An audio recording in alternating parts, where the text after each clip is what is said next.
Hello, everyone, and welcome back to Here Be Dragons. It me, Stev, and it Nessie. Nessie, welcome back. It's been a minute.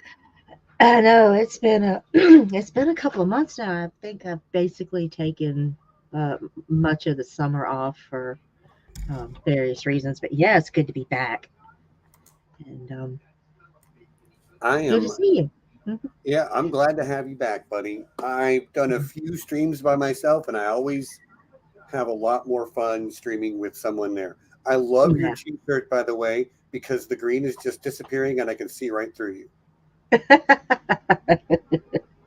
yeah. It's the Hulk has got nowhere to be seen. So Right? yeah. He's mastered So the art of standing so still that he becomes invisible, just like Drax. exactly. Anyway, how you doing? Uh fair. I've think I've laid myself up for a couple of weeks here, so I'll have a bit more. I'll be doing a lot less traveling and a lot more sitting in front of a computer screen. So, Yeah, huh. the weather is turning colder for us here in northern hemisphere, so Mhm. a lot more And indoor time. a lot more indoor time.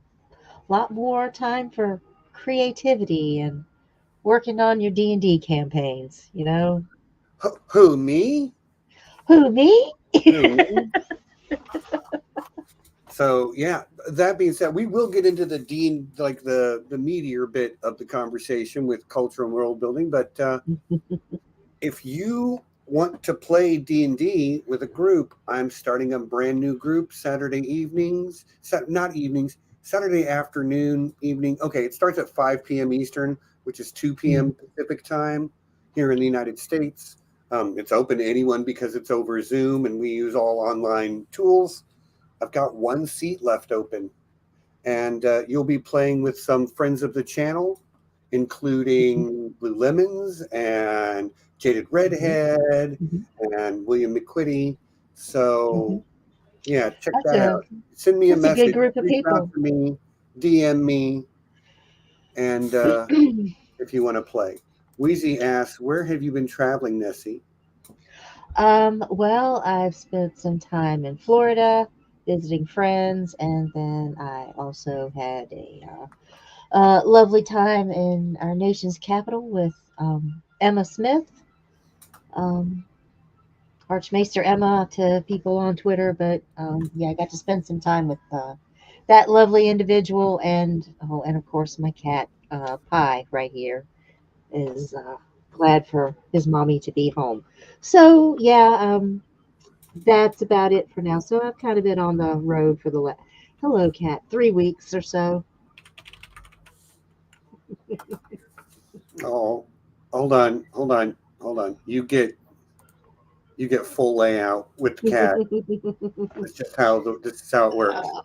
Yeah. I know the rules of internet.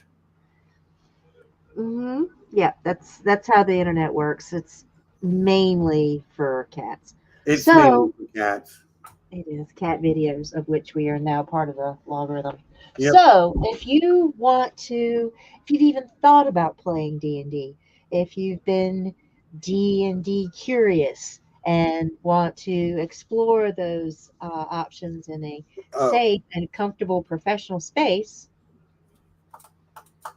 Stev is the the links guy. to my D&D the website that I use for all my scheduling stuff is down in the description. It's a website called Start Playing. Um, so yeah, check that out if you're interested. I will also say it plays every other Saturday, and it is um, Jask. an enemy spy asks how much does it cost. It's $20 a session. We play every 2 weeks on Saturdays, and our first session will be on December 2nd. And Oh, also, that's hi Jess. hi, Jask. Yeah, so that's Jeff. a couple of weeks, so you get some time to polish up a character sheet and get ready, learn a few things. Yeah, and if you've never played before, one of the other players is somebody who has never played before. So, and Uh, there are several people who are sort of regulars in the chat who have also like learned to play through me Mhm. and whatnot. Yeah, so Oh. let's start. I'm going to do this and throw the map up there real big for everybody to see. Mhm. And this is sort of like the main region in which most of my games are set. This is the region in which the game, if you come and join my Saturday game, it's the region in which it will be set. Yeah, so there's a couple of, well, let's just start with, I don't know where to start. Iandros as a whole, I guess.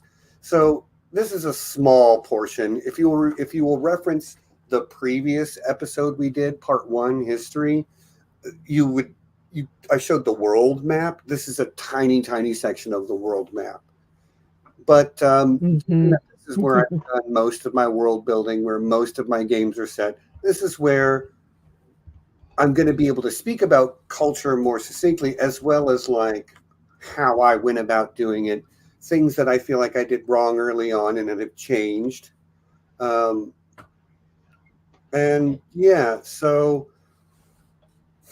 and Nessie, feel free to interject, ask questions, because I know Yeah, I you're a think dungeon master that is starting to spread their wings in this direction a little bit as well. yes. Well, yeah. Being a new dungeon master, I haven't created my own world yet. I've kind of been exploring the boundaries and filling in the lattice work of um, other people's works. But that doesn't mean that you can't take a basic framework and make it your own in every way possible. So having a bit of a framework to work from is always helpful to kind of get things started. But Stev, you've been thinking about your world for a long time now. So how long have you been working on Iandros, just fleshing it out and So the first, let me get on the map layer here. The first place in Iandros I ever made is this city Mhm. right here, Alinde. And I made it because I wanted there to be a large city settlement next to a very wild, empty land that was sort of Mhm. separate from everything else. And I often will use the shorthand of fantasy San Francisco to Ah, like nice. fantasy gold rush San Francisco to think about Allende and think about what the city should feel like. Because when you're talking about world building your culture, you're you're giving it the flavor, the taste. You know what when you're there, Mhm. what's the thing that stands out? Um, uh, Yeah, everybody's. Uh, it's kind of gives the vibe that right. you. I mean, culture. Like we can look up definitions all we want, but I think most of us understand what I'm talking about. Like when the King's Landing has a culture that is different than, Mhm. say, Old White Town Harbor. Yeah, or or White Old Town. Harbor. But like, and that difference comes in how the poor are treated, how the wealthy people conduct themselves. Yeah, how Um, resources are obtained. you know what values, what sort of ideals are valued more highly or less so than you know just as a for instance, I don't want to go too deep into religion. That's a whole other sort of episode that we'll get to. My ideas on religious or religions in my world building, but suffice it to say that individual cities may revere certain gods more than others. Not that they'll deny Hmm. the existence of other gods or that they will sort of view those gods as less powerful or, not deserving of respect. But in Alinde, so the prime part of what makes a culture is a shared ideals of some kind. And one of the big ideals that sort of binds Andros together is that it does have all more or less one religion with of four gods. But individual cities might think certain gods are more important than others. For instance, you've got this city here, Nelwyn. Nelwyn is some of the most fertile land in the whole region. It is the bread box. So they Yeah, tend to give a little more weight to the god that represents agriculture. agriculture. Whereas in Old Tree, a town known for its experimenters and philosophers, they give a little more weight to the god of knowledge. And Right. those differences can just be reflected in how the average citizen views the world around them. It was a really wandering answer to the question, how long have I been doing this? I made Alinde about 20 years ago. Right. I made So, Crescent about the same time. Um, and fun fact, they were not part of the same game world. I was just running one shots. Oh, damn. Let me yeah. silence my. I don't know why. I thought I had Do Not Disturb turned on. It is turned on now. My apologies, everyone.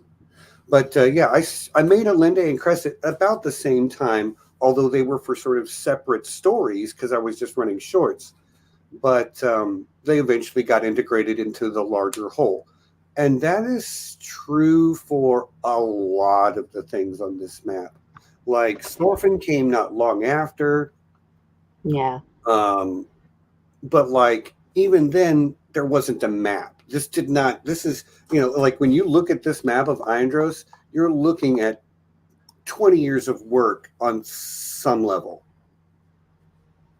Um, I didn't work on the map for 20 years, but the map is what But it is because of the world building that I've done here over that 20 year mm, period. yeah. So, did you just take notes on this, or did you just keep ideas in the back of your head? So for the Um, I, talk to your people about it, or a little bit of all of that, honestly. So mhm, I did write some things down, but I also found that things kept changing as my world grew bigger and bigger and bigger.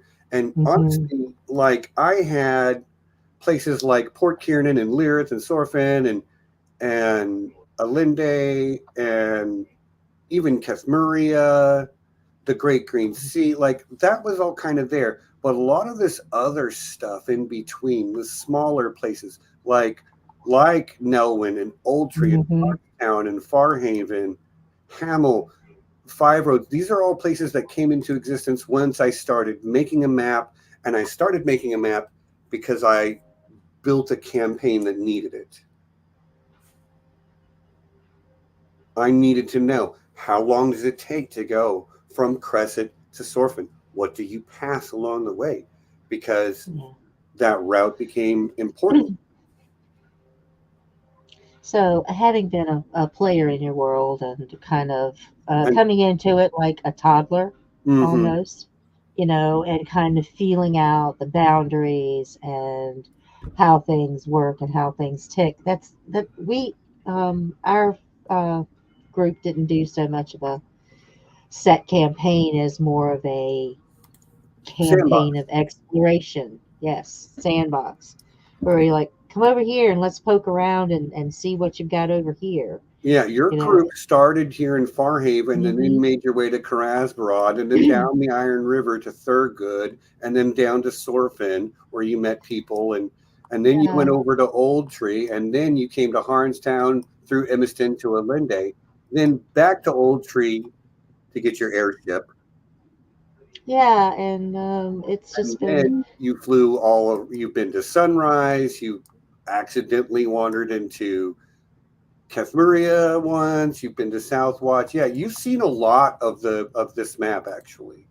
yeah. So it was kind of nice, helping to fill in the corners and like the interaction with the players kind of also helps with the world building too.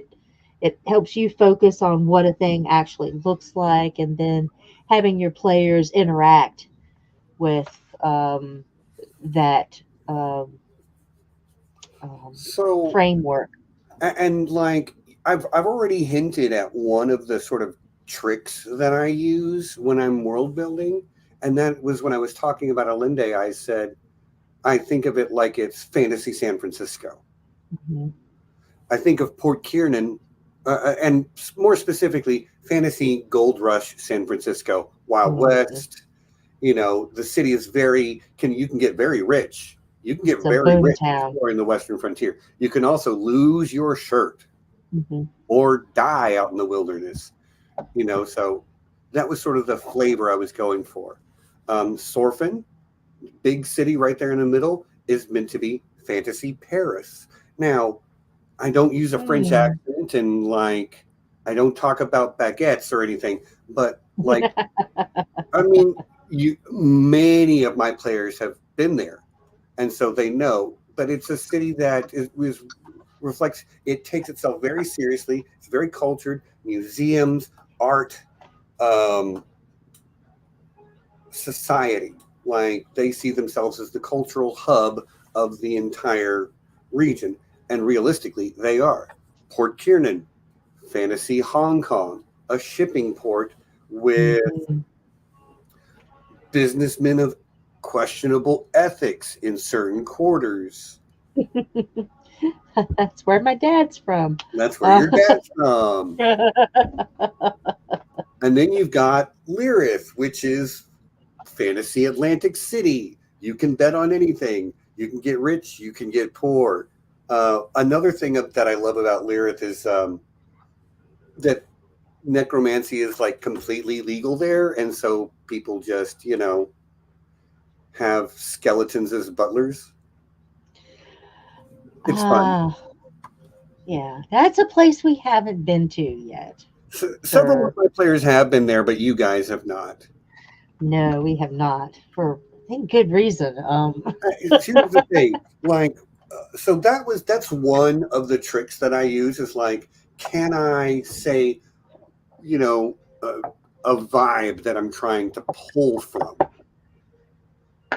you Yeah. know, and you can do that with like it's fantasy London. What does that mean? It's densely populated. It takes itself very seriously. There's an ancient monarchy, you know, Hmm. Yeah, and ravens. and ravens, right? Or you can Sweet. say it's fantasy Mumbai. Great. Tell me what that means. Or it's fantasy Cairo, a newer city with ancient ruins nearby. And any of those things is a great place to start from. I also try to answer and this is something I use for my NPCs as well. And I may have mentioned this before, but like, what's awesome about this place and what sucks about this place? Or for an NPC, what's awesome about this person or what sucks about this person? Um, so, like, Right. what what's awesome about Sorfin? It is a center of culture, art, and learning. Yeah. Like if you want to expand your understanding of the world, go to Sorfin. What sucks about Sorfin? It's expensive to live there. They get up their own ass about how awesome they are. You Lots know, of paladins around there. yeah, a lot of self-righteous people because they're the greatest city in the world, if you will.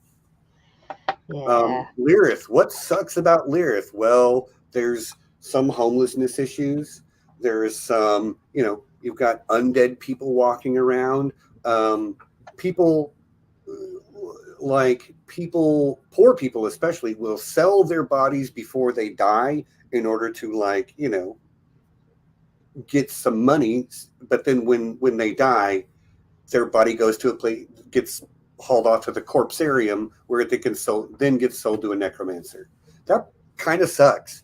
But what's great about Lyrith, they actually, their legal, I often cite the Lyrith legal system as one of the best, if not the best.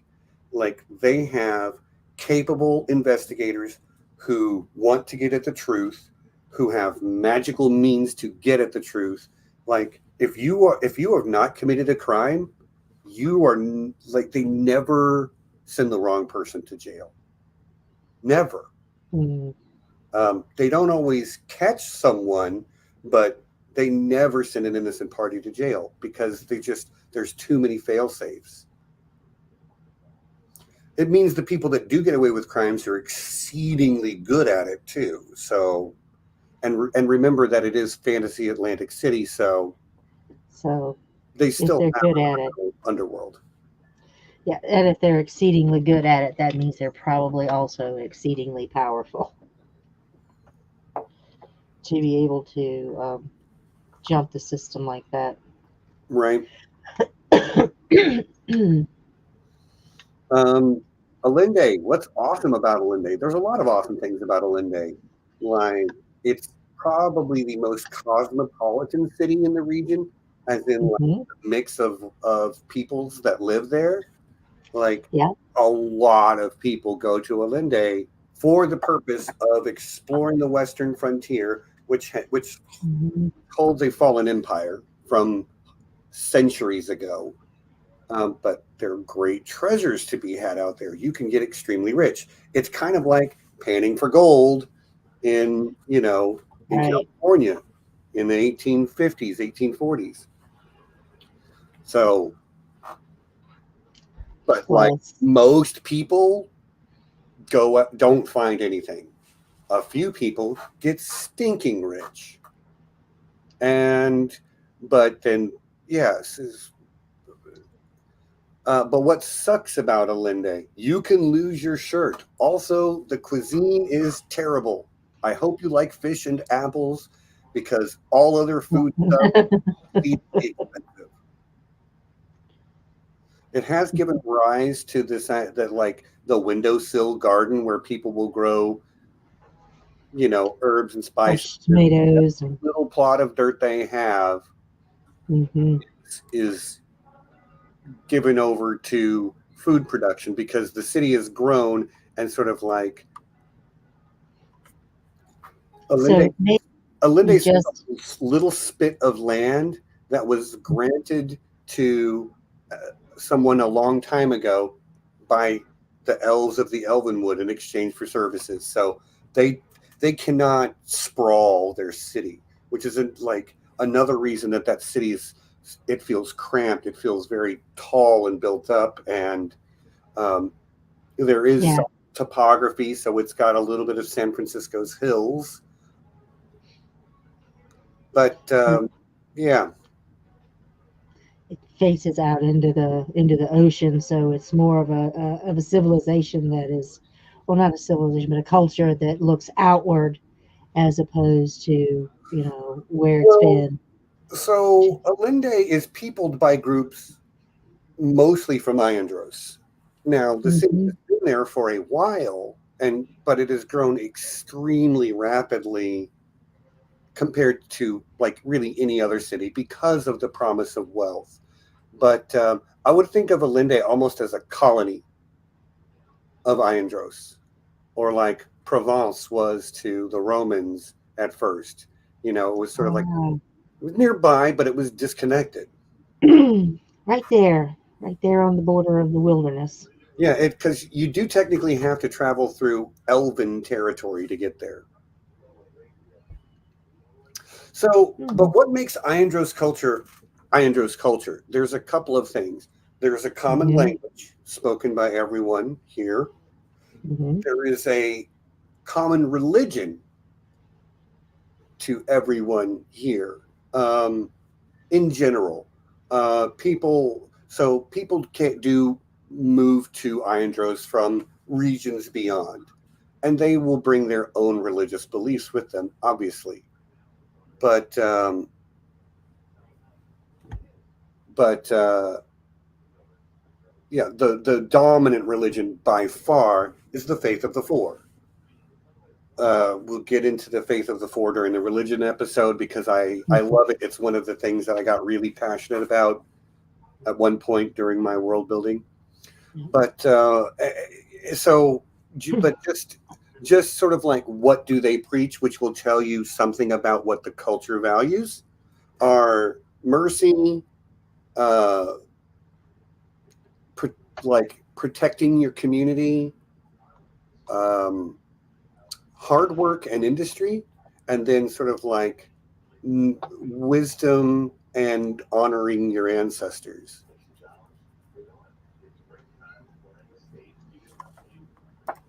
This is a really good question from an enemy spy. Do I include events of games I've run in my other world's history for groups, or do I reset the canon for each game? And the answer is both. Like, if something in a game that I have run in the past really resonates, a character has a huge impact, or happens, that like, yeah, I might include that as history. As a for instance, do you see Hell's Keep here? It's the only village, like one of the tiny villages are scattered everywhere. It's the only village with a name. Do you know why it has a permanent name? Because Hell was a character and Hell's Keep was her land in the end. She was a host of Conquest Paladin. She became a landed nobility, and Hell's Keep is her little neck of the woods. So yeah, like that made it onto the permanent map. Um, The insatiable badger. the Insatiable Badger is a place that exists in Alinde because the character wanted it. There's a place in Sorfing called the Halfling's Hearth, best potato soup in the world, but it exists because one of my players wanted to have that as part of their story. And I'm like, yeah, of course. Why wouldn't you like just pick that up and plop that in? But as far as like world changing events, so like for people who have played the Shards of Heaven campaign, and there's a few out there, like that always starts the same, more or less. But it's always covering the same period of time. So, but like if you are playing in a post, if people have run across an NPC called Captain Daihi of the airship, the Screaming Firehawk, which is literally a player character from another game. But like, oh, you want to hire an airship captain? I've got an airship captain who is not my character, but I've been DMing for that character for 3 years, 4 or more, like or more, yeah. however long that game has been going on, a long time. Also, I'm just noticing this. I'm not really paying attention to the chat because I'm looking at the map a lot. But yeah, do you know why Jeff loves Lyrith? Why? Because she played a necromancer. Yes, that's kind of a city that was made for Jesk. And speaking of Jesk, there is the Jesk. There is. They're not, I don't show them on this map, but they would live out in the Great Green Sea. Yes. And they are horse-loving people, and they are the Jesk. And they're called the Jesk because that's what we call this lady right here. And she is a horse person, a horse trainer. Yes. So yeah, it's really interesting that you get to color in the lines a bit, as your players and. But like, I also intentionally don't drill down to the nitty gritty for every location because sometimes I need a place to put a thing because it works for a character or a story. And like, if I just keep If I keep sticking all of that stuff nearby, then it's always there. And every story I tell after that becomes that much richer.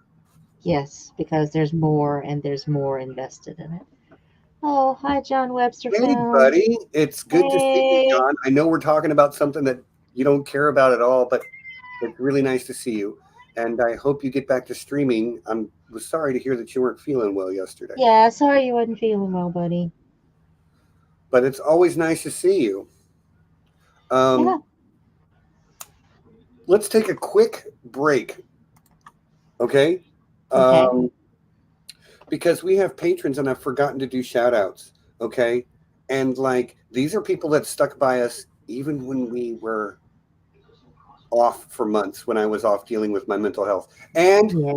And you will get cat while I read patrons. Yes, cats. Cats So are we thank patrons. our patrons, uh, our two big ones are the Great Wyrms, Ridiculous Mm-hmm. Ed Tollett, and Lord John Bronsteen the Wise. Thank you Both of which very appreciate a good cat. both of you. Our Elder Dragon patrons, the Cloaked One of the Underworld, Ryan Stavka, the Russian Quartermaster, Reflective Rambling, Arch-Maester Emma, Kate, Mistress of the House of Books, Jared Kozal, Doctor of Dragons, Lady Maura Lee of Starfall, and Lady Rita, the Unbound. Thank you, patrons. We love you guys. I seriously Thanks, everybody. cannot tell you how much I appreciate it. I'm that so many of you decided to stay patrons while we took a break. Um, Yeah. you guys are amazing. Seriously, thank you. Um, also, we're going to talk mostly D&D here, Mm-hmm. but maybe occasionally I want to interject something else. You guys, Loki, the second season of Loki was so good. I mean, like I was really surprised how good it is. I have fallen off Marvel a good deal since Endgame, really. I enjoyed Yeah. WandaVision. I enjoyed Loki. I've enjoyed some of the stuff since then, but it's been very hit or miss, and I don't care like I used to. But I'm Yeah. It's a telling lot of saturation. you, Loki season 2 is incredible. It features an appearance from a Norse mythology icon that I don't want to spoil for you. But see, look, Danny, Danny agreed. It was Hmm. fantastic, visually Doors. satisfying for all the characters involved. See, even John thought it was phenomenal. Like Oh, wow. it's Mr. Not Marvel. good, y'all. It's really good. Okay, uh, I've I'm got a lot of time on my hands coming up, so I will right dive on. into You've got a little Loki. time to catch up on some good shows. Yeah. Also, the Avatar: The Last Airbender live action adaptation looks like it Yeah. might mess Might around and actually be. be kind of good. Yeah. It is on Netflix, though. We can. Well, they did One Piece, which was extremely well received, well made. So, like, people are riding that high of maybe it'll be good. Oh, I'm not worried about it being good. I'm worried about them canceling it in the second at the Oh, end of the second season, so right, we never get to the Fire Nation because it's Netflix. because it's Netflix. I don't want them to Netflix us. Right. Netflix and kill. Ugh. Or yeah, but But yeah, anyway, just Loki really kind of nailed it. Um, it let's talk was a about. standout show from the first go around. It was a pretty standout show. Well, I would say that WandaVision was my favorite of the early Oh, shows, no doubt. but like Loki was very good in season 1, Mhm. and with season 2, it probably takes the top spot collectively now. Well, it seems like it's just taken a step out of everything else. It's very much its own thing. Hmm. So Hmm. So yeah, looking I don't forward want to to turn this diving into into a that. Marvel episode, but No, I'm like, we sort of we had a little mid break, said hello to our patrons. yeah, I did, and I just wanted to say Loki good. Loki good. Okay. Well, then the map got bigger stuff. Okay, so you want to talk about culture and world building? Let me tell you some of the don'ts. Okay, Yeah. so one thing I don't try to do. So I talked about what about thinking about someplace like Sorfin as fantasy Fantasy. Paris or fantasy Fantasy. Atlantic City, fantasy San Francisco, however you want to look at them. Yeah. One thing I don't like is when you make a region, this is fantasy Japan, and there's samurais Yes. and ninjas. And I'm like, Yes. that rings very hollow to me as a world builder. Like,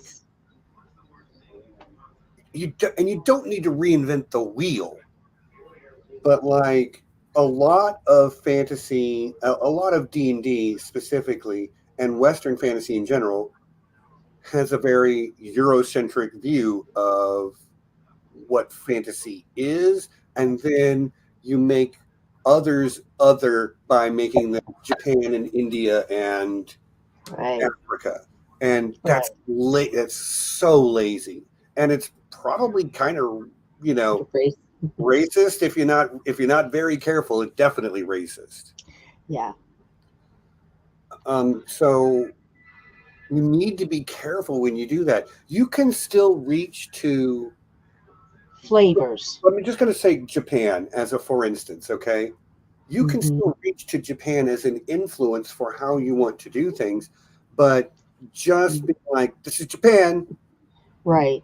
You It's don't have to set it like this is fantasy Tokyo.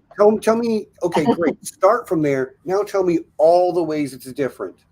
And like Right. for people who wander all over Iandros, like, is it vaguely medieval Europe? I mean, yeah, it's D&D. It is vaguely Hmm. medieval Europe, but you don't ever, and even in a place like Sorfin, where I say define it as fantasy Paris, you don't feel like you're in fantasy France per se.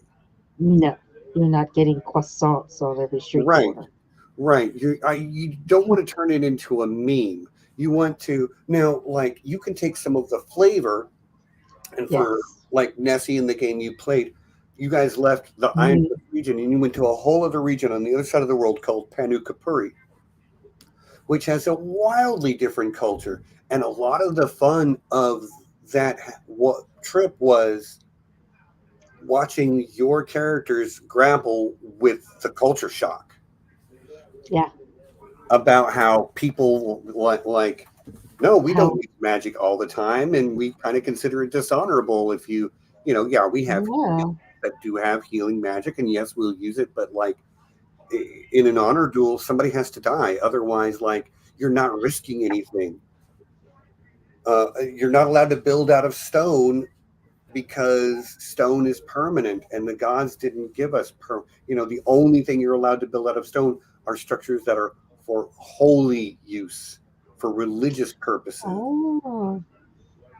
Everything else is built out of wood, Hmm. which is impermanent because we as people are impermanent, but the house of the gods is made of stone.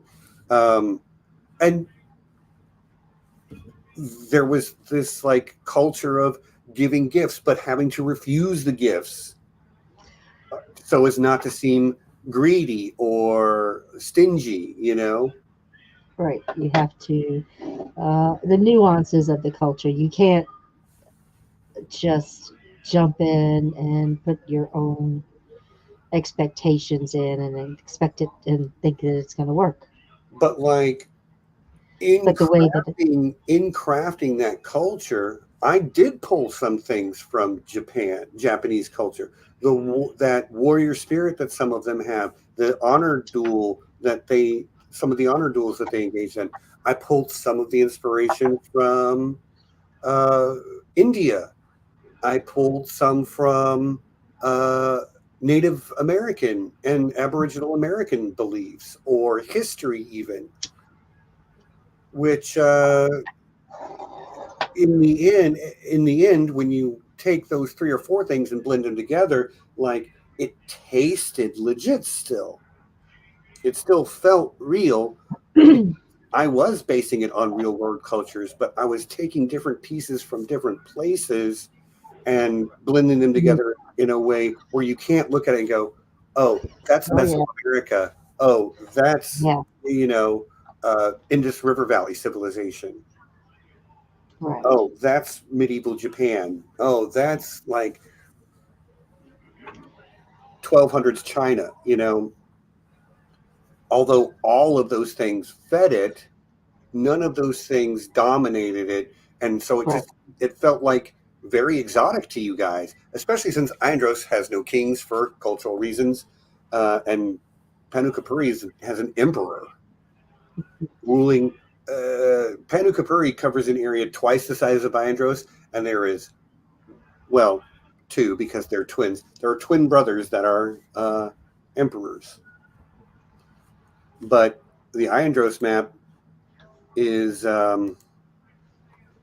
It's much more, it's much more filled in for sure because it's a region that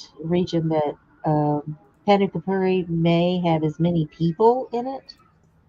Population wise, they probably they have a lot of people there, yes, they but they don't have the areas of cities. They don't have so many cities. no. Just It's no, they, it's like they're literally two cities. One is the capital and one is the port. yeah, and that's it.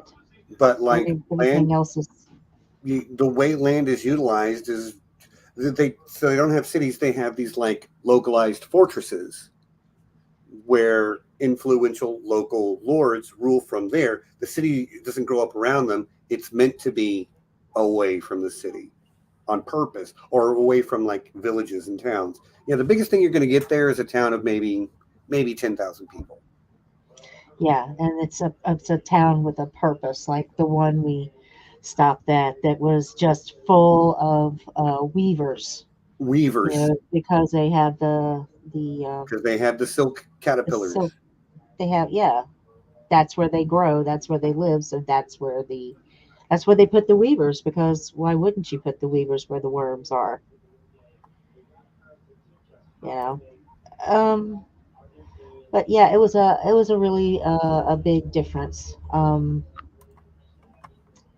A radical difference in a lot of ways. So it was. Because Andros is like, to think of it like a kingdom is a fallacy. Yes. Every every named place on this map is technically theoretically independent from all the rest. Yeah. Yes, Like they a share a city state. language. Yes, they share um, a lot of religious Religion. beliefs, but like, just let me zoom in. Sorfin is probably it's the most populous. It's rich. It's educated. They do not tell Greendale what to do. Theoretically, in Hmm. practice, it certainly happens sometimes. There's also a lot of trade. A Like lot of trade. a lot of trade. It's another thing that like binds all these Hmm. city states together is the interconnectedness of the trade network, which is These more brown like roads on here are far from the only roads. These are the main trade the routes. main roads. Yeah.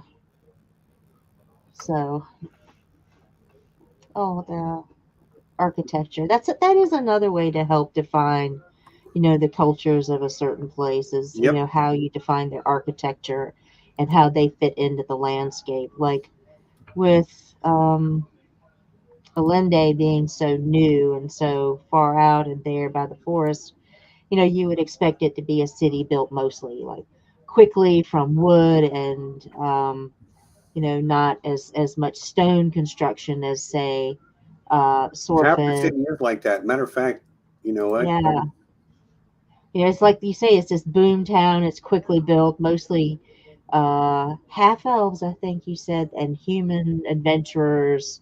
It's an adventurer city, so everything is new and exciting and um, still kind of raw Yeah, cut. let me load up the Alinde map real quick. So it's got made from a lot of wood, correct? So you can let's look at the city. You can kind of tell what's what by sections and colors, Yeah, and like the public buildings might be wood. I mean, might be so like the right stone. half of the city over here, this side is Mhm. mostly wood, almost completely. The rest of it Yeah, is sort of a mix, but it's like that's these are stone there. second generation buildings, if you will. Like Right. as some people, as certain people become more and more wealthy, like the opportunity to say buy some land, level it, build a bigger house has been afforded to some people, and then those people keep getting pushed further Right. and further east, and they'll eventually they kind of run up against the wall here, you know. Hmm. They're gonna have to go over the river and through the woods. Yep, But yeah, it's a new city, so it's got that it's new wood smell to new. it. It's less than 100 years old in a place where most towns are several centuries old. Yeah, Some places more than 1,000. yeah. Then you go somewhere like Karazbarad, where it's a completely stone city built for permanence, built to last, and it's a mountain carved out of Yeah, a the city carved majority out of of a the city yeah. is. Hold on, I'm going to switch back to the other map now. But like having those different types of places that are can contrast so much with one another, it makes it seem like it's more real, you know. Yeah, and like again, if you just when you're doing your own world building, if you can start with this is I want it to be inspired by I want it to be fantasy Moscow. Great. Figure out what that means to you. Tell me Hmm. what's amazing, what's awesome about this place. What sucks about this place? What's unique about this place? Um, and if you can answer just those few questions, like the rest builds on top of that. Like, what's weird about Lyrith? Well, it's got necromancy. Okay, great. That gets extrapolated out into having a place called the Corpsarium where you can go and buy dead bodies, where you can go and sell your not dead corpse yet. You know, you just agree, like, when I die, you get my body. And like, Wow.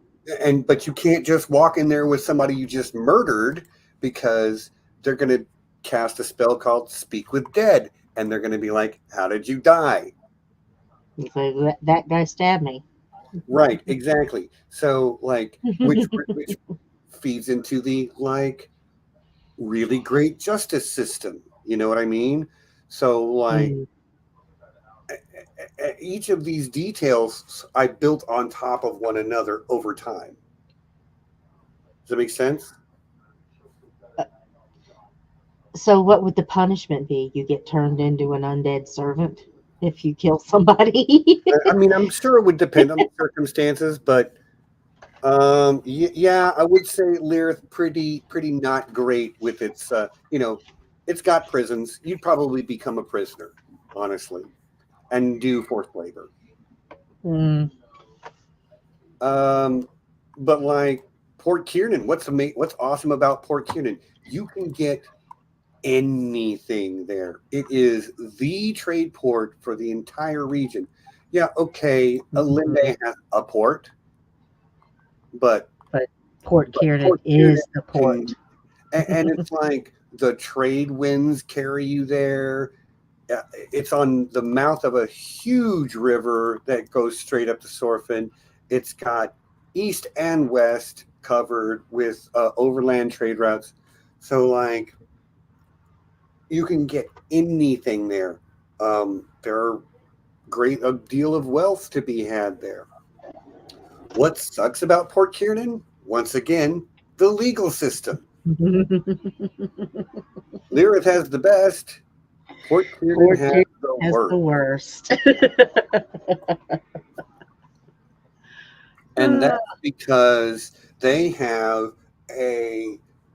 You can always request trial by combat, and there are entire businesses whose job it is to be really great at fighting Mhm. for legal purposes. Yes. So If if you you can, need to get to the point of an argument, call right, us. yeah. So their lawyers don't study law; they study sword Death. fighting, Assassination. not assassination, but Professional like swordsmen, swords right. people. They are like Olympic fencers and that sort of thing, you know. So, and the thing is, like, they don't have investigators. You're accused of a crime. Like, if it's that serious, Hmm.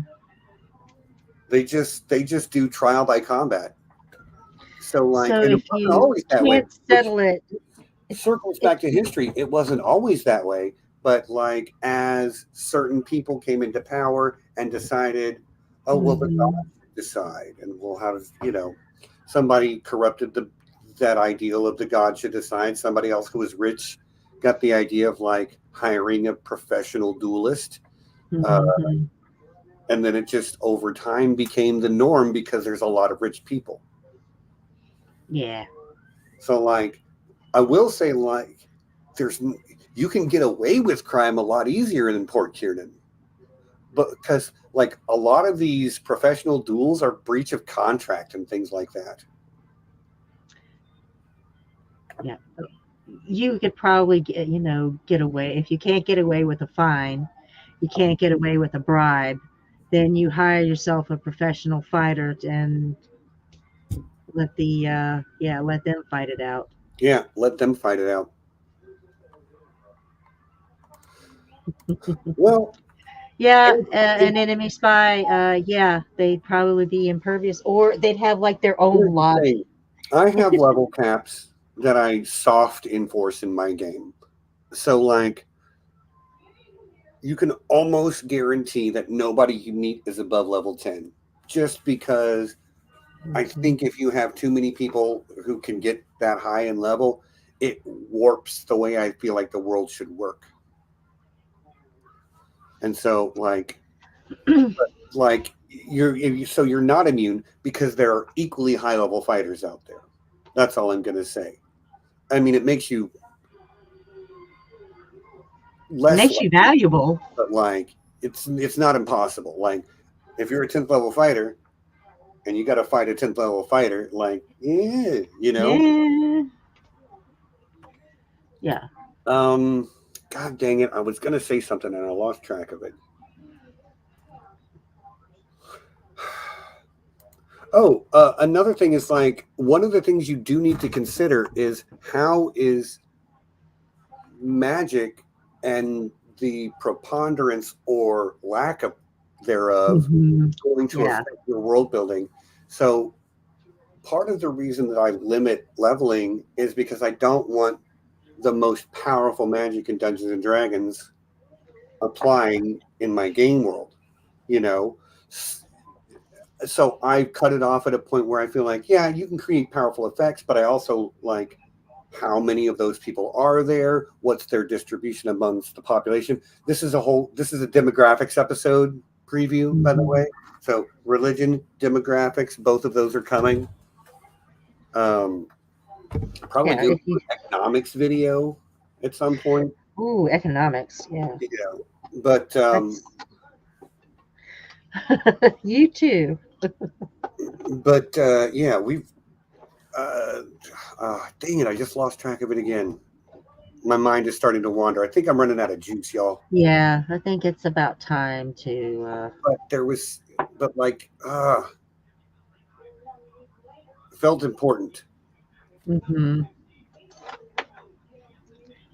Quick, We're somebody talking about tell me what I just said. magic items and how Oh, right, heavily right. So as a leveling, self like leveling. that's part of the problem I have with some of the sort of standard D&D worlds is that magic is too prolific. It's used, a 20th level wizard is a godlike being, and I don't want godlike beings living Mhm. in my, in my game world. I just don't. But you should think about how that would change things. A lot of people who play my games are aware that any of these named cities, you can walk into an office, talk to somebody there who will cast a spell on your behalf in order to send a message to their counterpart in any other city. It is a business that has been set up by a group of wizards that use Mhm. the sending spell to communicate with each other and thereby send messages on to people all over the place. You can still snail mail; it's a lot cheaper, Right. but it's sort of like they got the fantasy fax machine, Yeah. And if it's that important, though, it's gonna cost you. right? But that helps facilitate trade deals and all that stuff. So, Hmm. yeah, when you're building your own game world, make sure you think about the impact that the abilities of people will have. There's Yeah. no wrong. If you want 20th level people living in your cities, that's not wrong. I didn't want that in my game world, so I kind of throttled it to be about 10th level. People can get beyond 10th level, but like they almost never do. Like I say that somebody who is 11th level or higher is one in a million, like in a literal sense. And when you figure that the biggest, baddest city on the map, Sorfin, is 250,000 people, and the whole region of Indra, that is the city itself. That doesn't include sort of like regional power projection. But like, okay, exclude the Elvenwood and the Western Frontier. They don't count. Don't count the Great Green Sea. Don't count Cathmarin. Just like the main Andros, probably about 12 million people, which means, by my math, there should be 12 people who are 11th level or higher. And some of them, not all of them are wizards. You know what I mean? Yeah. Uh, So, I'm, I'm, so I'm, I'm wandering dangerously close to the demographics episode here. Um, yeah. but Well, like, just being one of those demographics, I'm playing. You basically taken us and our party completely out of Iandros yeah, to yeah, you're uh, traveling the world, and yeah, you guys are now, each of you is one in a million. hmm and we're like five But of us. but it also took the blessing of the sun goddess to make it happen. I mean, potato. We did bring potatoes, though. We brought potatoes around the world and shared the love of. Yeah, but I mean, Julie, you are correct. I could do that, but like teleportation is a much higher level spell than sending. Hmm. Sending is what, second level spell? Mm, it's fairly low level. I think it Hold might on. be third. I think you might be right. Hold on. I'm Googling it. Come on. It is third level. It is third, but still versus fifth level. Yeah, Iandro's sending service really needs to have a chat about their acronyms. Yep. Very good. Very good. Yeah. I'll let you get into So next time, demographics. next time, either religion or demographics. Okay. Okay. Uh, you know what? Let's do religion because people have been asking me for that one more That specifically. is, yeah, that's a good one. Yeah, Because let's talk about and religion. I'm going to talk about the religion of Iandros at greater length too. Hmm. Like not just my philosophy that I use when world building, and I will talk about that some, and I will also talk about sort of the religions outside Iandros. But I spent a lot of time on the Faith of the Four. Hmm. But yeah, Yeah. so maybe we'll do religion next. Okay. Awesome. Okay. Sounds fun. Well, what do you say we wrap it up there? Yeah, That's an hour. I'm good with it. Our good friend I'm Sarah good. is about to start streaming, and she'll be streaming with Mr. J Mr. J. and Cat Ken DeLuca. Delancey, which Cat Delancey. they have a podcast called Animated Animated Antics. Antics. Yeah. And fun fact, they both play D&D with me, not Of in the course they same do. game. Not in the same game. Not in the same They game. came to me completely separately. Had no idea. Like, I was playing with both of them before I found out they did anything together. It was kind of funny. Yeah.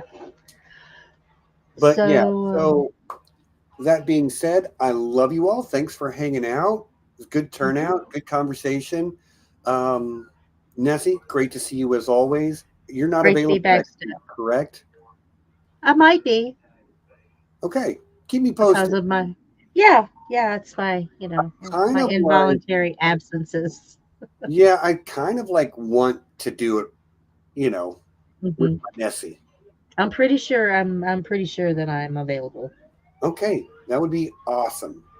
Yep. So yeah, next week, religion. See you guys then. All right.